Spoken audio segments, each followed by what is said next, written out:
Okay, I'm going to be back and forth in this video, but I want to talk about something that comes up from time to time. I think this will be a good example. Not sure if this was what was causing the problem or not, but it's something that we need to be aware of anytime we're dealing with high frequency AC. If you take a look, we've got a couple of things here that we're using function generator, and it tells you to get an analog multimeter, and even shows you a nice pretty picture of an analog. There's a reason for that. When we're dealing with high frequency AC, if you take a look, and it may be apparent, it may not, yeah, you can see that. We're about 24 kilohertz of frequency on this particular experiment. And even this guy up here, which is an RMS AC meter, has trouble reading at those high frequencies. But guess what? These old-fashioned multimeters, analog multimeters, do just fine with that. So I'm going to show you some things, and there are some digitals that'll do that. I've got one of those as well, but I want to show you exactly why we have to use an analog versus a digital multimeter when we're dealing with this. So I'm going to pause the video. Okay, this is going to take some beats because I'm having to use one hand. But if we look at this oscilloscope readout, we're on 2 volts peak to peak, and we read 14 volts RMS. And it's kind of hard to see on the display, but there are 8 blocks top to bottom, so we're midway the bottom and midway the top, so that means we're 7 full blocks. 7 times 2 volts per division gives us 14 volts peak to peak, which is pretty much the equivalent of 5 volts RMS. Now I've got the handy dandy Simpson 260, and if you look, I'm set to read AC volts. I'm on the 10 volt scale, and if you look at this readout, you can see AC in the lower right hand corner, and the 10 volt scale is just above that. I'm just a hair shy of 5 volts. I'm running about 4.6 according to this meter. So I'll actually crank it up. I'm going to set the phone down just a bit and crank up the amplitude so that we're truly getting 4.5 by this meter. And I'm going to back it down back the video up just a hair. And of course it has a hard time focusing. I'm going to move the camera. That might help. I think we're getting that glare.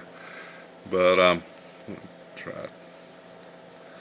There we go. We finally focused in. So we're just a hair high now, but it's not enough. And I'm going to set the thing down. And if you look at the analog display, we're still not full resolution. So we're very close to 14 volts peak to peak, 5 volts RMS. So this guy has no trouble with that.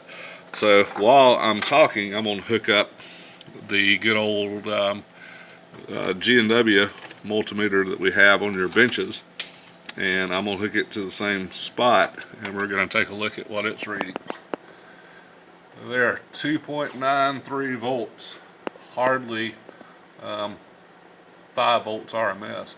But look what happens if I dial the frequency down. You can see this meter start getting closer to the applied voltage of 5. So this thing's not good for much more than about 4 kilohertz, it looks like. I could not find the ratings on it, so I'm going to go back to 24 volts. 24, excuse me, not volts, 24 kilohertz. And notice we're back down under 3 volts by that meter.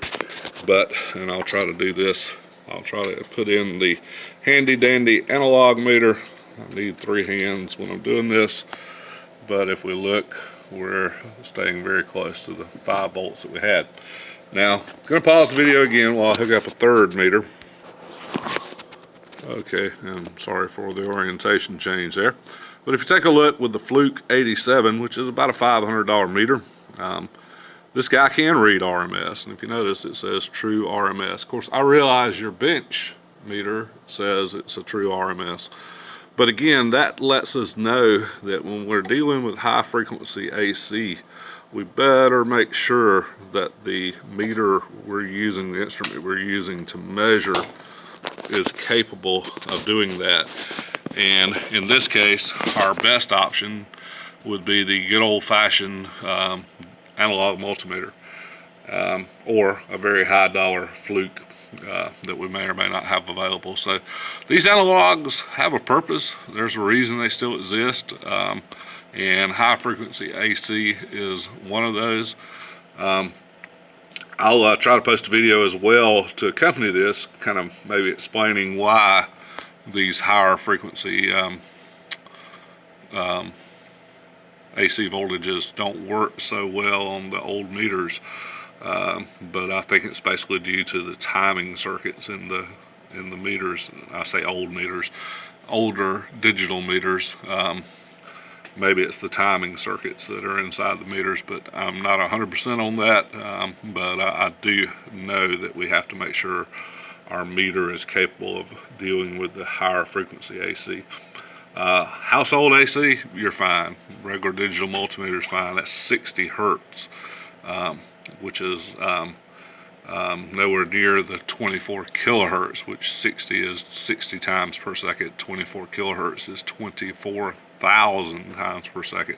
So quite a bit of difference between the frequency of those two. So if you're worried about using your digital meter at home with AC, not a problem. But if you're going to be messing with high frequency, you got to make sure that meter is capable of that.